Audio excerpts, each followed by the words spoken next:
മകളെ, ജെറുസലേം വചന കൂടാരത്തിൽ നിന്നും 3 മിനിറ്റ് പ്രാർത്ഥനയ്ക്കായി ഇതാ നമ്മളെല്ലാവരും ഒരുങ്ങിക്കഴിഞ്ഞു. ഇന്ന് കർമ്മലമാതാവിൻ്റെ തിരുനാൾ ദിവസമാണ്. എല്ലാവർക്കും കർമ്മലമാതാവിൻ്റെ തിരുനാളിൻ്റെ നല്ല നല്ല ആശംസകൾ നേരുകയാണ്. വിദേശങ്ങളിലും സ്വദേശങ്ങളിലും ഇരുന്നു കൊണ്ട് ഇന്നത്തെ ഈ തിരുനാൾ ദിവസം ഒരുമിച്ച് ചേർന്നിരിക്കുന്ന നമ്മളെല്ലാവരും മാതാവിൻ്റെ മരിയ മക്കളാണ്, മാതാവിൻ്റെ സ്വന്തങ്ങളാണ്. നമ്മുടെ ഏറ്റവും ചെറുതായിരിക്കുന്ന നിയോഗങ്ങൾ പോലും മാതാവ് ഈശോയോട് പറഞ്ഞ് സാധിപ്പിച്ചു തരികയാണ്.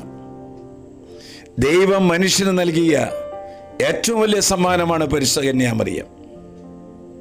പ്രകാശത്തെ സൂര്യനിൽ നിന്ന് മാറ്റാൻ സാധിക്കാത്തതുപോലെ മാതാവിനെ യേശുവിൽ നിന്ന് മാറ്റി ചിന്തിക്കാൻ സാധ്യമല്ല. ഇന്ന് മാതാവ് നമുക്ക് തരുന്ന ഒരു ചെറിയ വചനം ഇതാ നമ്മുടെ ഹൃദയത്തിൻ്റെ വാതിൽക്കൽ, നമ്മുടെ കുടുംബത്തിൻ്റെ പ്രാർത്ഥനാ മുറിയിലേക്ക് കടന്നു വരികയാണ്.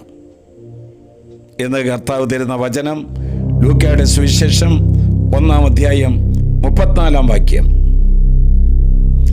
മറിയം ദൂതനോട് പറഞ്ഞു, ഇത് എങ്ങനെ സംഭവിക്കും?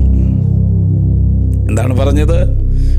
മറിയം ദൂതനോട് പറഞ്ഞു, ഇത് എങ്ങനെ സംഭവിക്കും?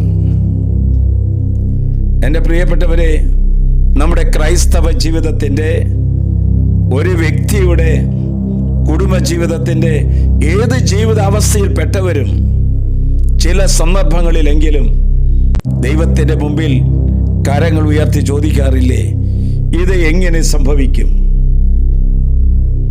മനുഷ്യബുദ്ധിക്ക് അതീതമായ കാര്യങ്ങളാണ്. ഇതെങ്ങനെ സംഭവിക്കും? നാം കാണുന്നില്ലേ, അസൗകര്യങ്ങൾ പിറന്നവർ ജീവിത സൗകര്യങ്ങൾ ആകർഷകമാകാൻ കാരണമായി മാറുന്നു. വെറും വട്ടപൂജ്യത്തിൽ തുടങ്ങിയവർ സംപൂജ്യരായി മാറുന്നു. ഇത് എങ്ങനെ സംഭവിക്കുന്നു? അപമാനത്തിൽ തുടങ്ങിയവർ അഭിമാന പാത്രങ്ങളായി മാറുന്നു. ഇത് എങ്ങനെ സംഭവിക്കും? തഴയപ്പെട്ടവർ താരങ്ങളായി മാറുന്നു. ഇത് എങ്ങനെ സംഭവിക്കും? ഒന്നും പ്രതീക്ഷിക്കാനില്ല എന്ന് വിധി എഴുതി തള്ളപ്പെട്ടവർ അത്ഭുതങ്ങളായി മാറുന്നത് കാണുന്നില്ലേ? ഇത് എങ്ങനെ സംഭവിക്കും?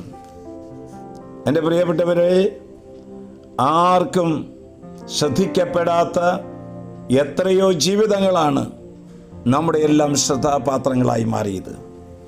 അവരൊക്കെ ചോദിക്കുന്ന ചോദ്യമാണ്, ഇതെങ്ങനെ സംഭവിക്കും?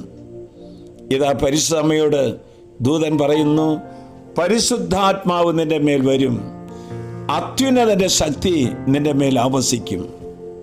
അപ്പോൾ നിന്റെ ബുദ്ധിക്ക് അതീതമായ കാര്യം ദൈവം സാധിപ്പിച്ചു തരും. മറക്കരുത്, പഠിക്കുക ഈ വചനം. മറിയം ദൂതനോട് പറഞ്ഞു, ഇത് എങ്ങനെ സംഭവിക്കും? പരിശുദ്ധാത്മ വന്നു കഴിയുമ്പോൾ അത് സംഭവിക്കും. ആശ്വാസപ്രദമായ രാത്രി, പ്രതീക്ഷാനിർഭരമായ പ്രഭാതം, സൽപ്രവർത്തികൾ നിറഞ്ഞ ദിവസം നൽകി അവിടുന്ന് നമ്മെല്ലാവരെയും അനുഗ്രഹിക്കട്ടെ. ഇതാ പരിശുദ്ധ അമ്മ കർമ്മല മാതാവ് നിന്റെ ഹൃദയത്തിൻ്റെ വാതിൽക്കൽ, കുടുംബത്തിൻ്റെ പ്രാർത്ഥനാ മുറിയിൽ വന്നു നിൽക്കുന്നു. സൂക്ഷിച്ചു നോക്കുക. നമ്മുടെ കർത്താവ് ഈശോ മിശിഹായുടെ കൃപയും പിതാവായ ദൈവത്തിൻ്റെ സ്നേഹവും പരിശുദ്ധാത്മൻ്റെ സഹവാസവും നാം എല്ലാവരോടും കൂടി ഉണ്ടായിരിക്കട്ടെ, ഇപ്പോഴും എപ്പോഴും എന്നേക്കും.